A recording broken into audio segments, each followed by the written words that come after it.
Бүгін біздер студиямызға Павлодар педагогикалық институтының профессоры Ермек Өтебаевты арнайы шақырып отырмыз. Мына Павлодар облыстық басқармасының ұйымдастыруымен, оқу басқармасының ұйымдастыруымен халықтық педагогикаға байланысты конференция болып өтті. Бұл енді жаңа бастама, дұрыс деп ойлаймыз. Сол конференцияға арнайы шақырумен қатыстыңыз, баяндаманы тыңдадыңыз. Міне осы конференциядан кейінгі алған әсеріңіз, түйіндеген ойларыңыз. Себебі педагогика саласында ұзақ жылдардан бері еңбек етіп келе жатсыз. Себебі біраз болса да құнды пікірлер, өз ұсынысыңызды айтып өтер деген ойда шақырып отырмыз. Рахмет. Конференция баяндама басталысымен келдім. Мүмкін бірлі жарым естімеген пікірлерім болған шығар. Бірақ тұтастай алғанда конференцияда маған үлкен әсер еткен кейбір түйінді пікірлер қорытуға себеп болған жайттар бар. Алдыменен осындай жиылысты шақырып өткізген, осыған көп назар бөлген облыстық білім басқармасына рахмет айтуға тиіспіз. Енді қай шаруаның болмасында да бір бастағанда о баста кемшіліктері болады, жетістіктері болады деген сияқты. Кемшілігін айтсақ ешкім шамданбас, жетістігін айтсақ мақтанбас. Жетістігіміз дегеніміз жаппай бет бұрыс бар мектептерде. Кемшілік дегеніміз біз әлі халықтық педагогика дегеннің өзі не? Қайтсе халықтық педагогика болады, қайтсе халықтық педагогика болмайды дейтін сұраққа тұтастай дұрыс жауап таба алмай жүрміз. Енді осы мәселе төңірегінде біраз пікірлер қозғауға тура келеді. Алдыменен қазақ білім министрлігінен келген жолдас Қалиев ол этнопедагогиканы оқыту тәрбиелеу ісіне ендіру жолдары деп алған екен.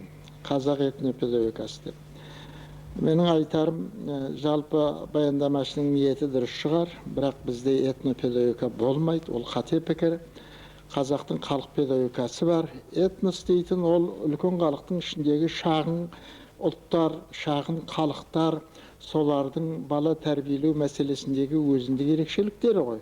Мысалы, біздің жерімізде осы күнге дейін солтүстік Қазақстанда 11-12 ғасырдан қалған хазарлардан қалған гагауздар бар. Олар өздерінің гагауз екенін ұмытқан жоқ. Міне оларда этнопедагогика бар. Батыс Қазақстанда ноғайлы қарағаш дейтін халықтар бар қазақтың қақ ортасында. Олар өздерінің кім екендерін ұмытқан жоқ. Міне оларда этностық педагогика бар. Біз өзімізде өзіміз этнопедагогика болмайды. Бізде тұтас халықтық педагогика болады. Осы мәселені аңғару керек. Сосын енді өзі халықтық педагогика дейтіннің табиғаты не? Соны айту керек алдыменен. Халықтық педагогика дегеніміз ол бір ұлт жасамайтын педагогика. Жалпы педагогика деген гректің бала тәрбиелеймін деген сөзі ғой. Бұл тәрбиенің құралы педагогика. Бірақ кеңес өкіметінің заманында, коммунистік партияның заманында педагогиканы біз оқыту менен тәрбиелеудің қисындық және тәжірибелік жолы деп қарап жүрміз ғой. Ол шынында олай емес. Тәрбиелеуді ғана сөз қылу керек педагогикада. Оқытуды педагогика сөз қылмау керек. Оқытуды психология сөз қылу керек. Мысалы, батыс елдерінде педагогика дейтін ғылым жоқ. Оларда психология басым. Міне осы жағын аңғарып алу керек. Сосын енді халықтық педагогика дегеніміз ол қай халық болмасын, ұлы халық болсын мейлі, кіші халық болсын мейлі, жас халық болсын мейлі, үлкен өмір өткелдерінен өткен тарихи халық болсын мейлі, ол төңірегіменен байланысты болады. Өзін қоршаған ортамен байланысты болады. Сондықтан бір халық бір халықтан үйренеді, оқиды. Бала тәрбиелеу ісінде де осы салт жүзеге асырылады. Мысалы, қазақ халық педагогикасы дегенде біз бүкіл түркі тілдес халықтардың тәрбие мәселесін сөз қылуымыз керек. Өйткені қазіргі өзбектер, түрікпендер, қырғыздар, башқұрттар, татарлар, қарақалпақтар, әзірбайжандар, жалпы мұсылман.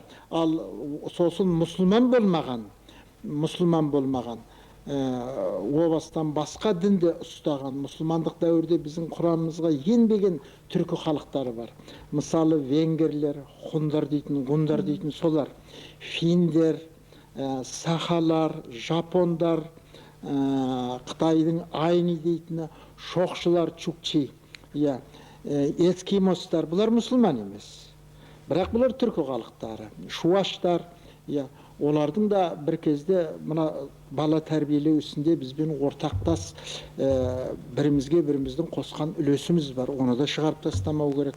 Сөйтіп халықтық педагогика дегеніміз ұлттық педагогика емес.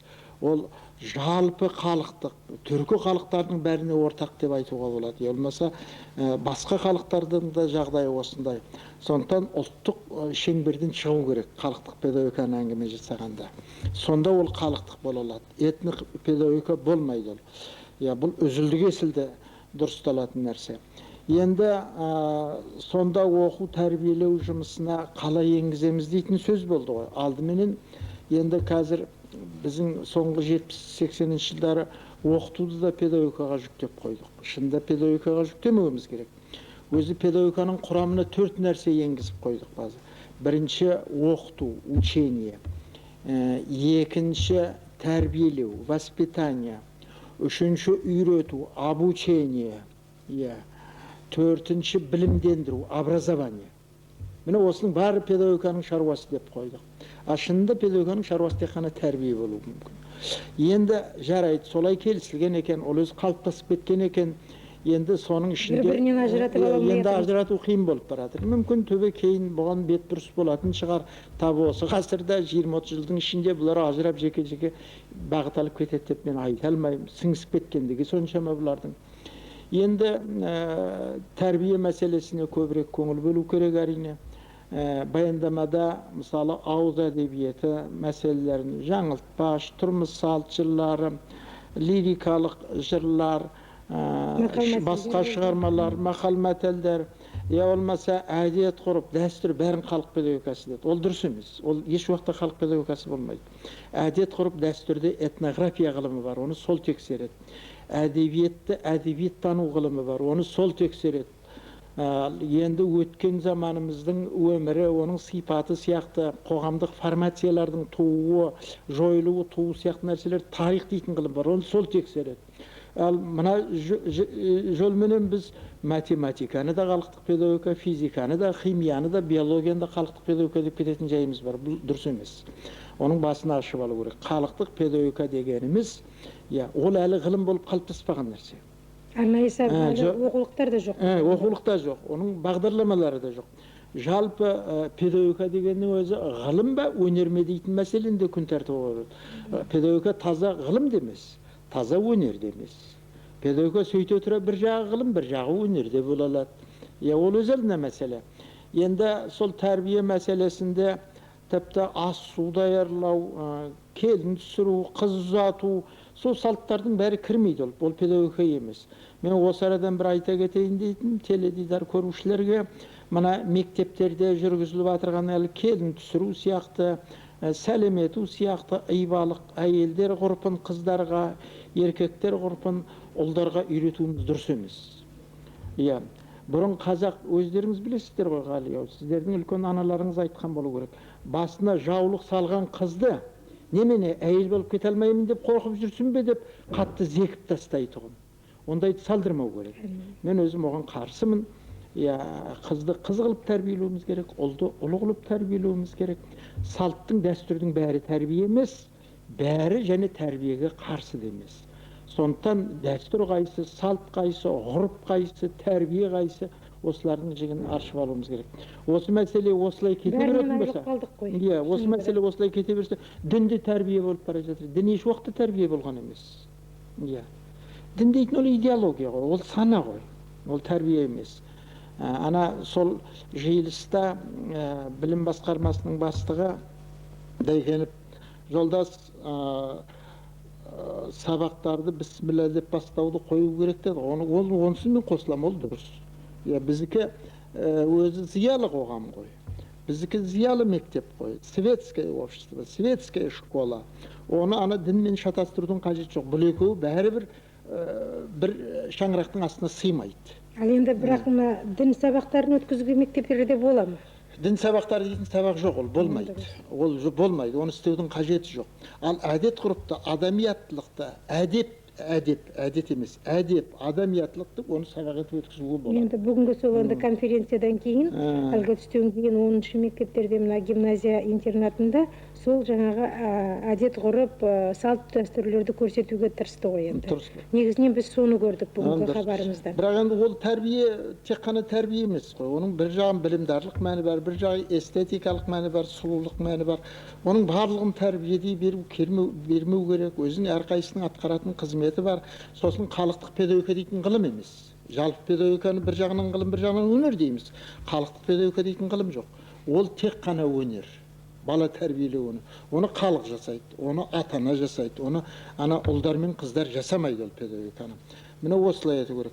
Енді меніңше ол түбі шешілетін шығар, бірақ тек бір айтайын дейтінім, мына біздің педагогикалық институттың педагогика кафедрасы да ағарту қызметкерлігінің біліктілігін арттыратын институттың педагогика психология кафедрасы да мектептерден қалып қойып отыр.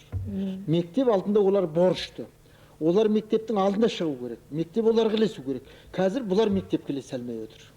Дұрыс, енді негізінен енді бастап отырған бастама дұрыс деп ойлаймыз. Өзіңіз айтқандай, бір-бірінен жаңағы ажыратып алуымыз керек. Халықтық педагогиканың өзі не екенін түсінуіміз керек. Енді 70 жыл бойы бәрінен айырылып қалдық. Шынында да бұның арнайы мамандары жоқ деп өзіңіз айтып отырсыз. Сондықтан да бүгінгі хабардан кейін осы арнайы мамандар, осы халықтық педагогикамен айналысып жүрген ғалымдарымыз ойланады деп ойлаймыз, және ұстаздарымыз да. Қазір енді қайтсын, көбінде өзіміздің халқымыздың, ұлтымыздың көп нәрсені ұмытып қалды, ата-бабасының дәстүріне құрып бара жатыр, айырылып қалды деп жанталасып жатқан кез. Енді мен өзім солай ойлаймын.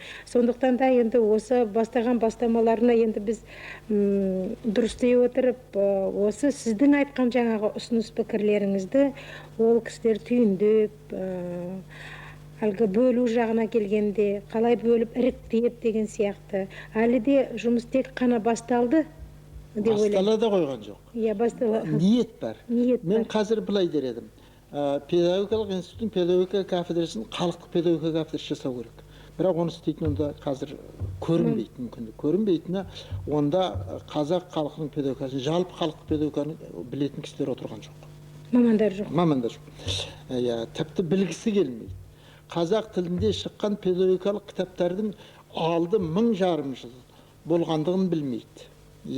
Ал біліктілік арттыру институтындағы халықтық педагогика кафедрасын, міне соны халықтық педагогика және психология кафедрасы етіп құрса, сосын оған мұғалімдерді тартса, бірлі-жарым жігерлі осыған қызмет істейік, үлес қосайық дейтін ниеттегі адамдарды тартса дұрыс болар еді.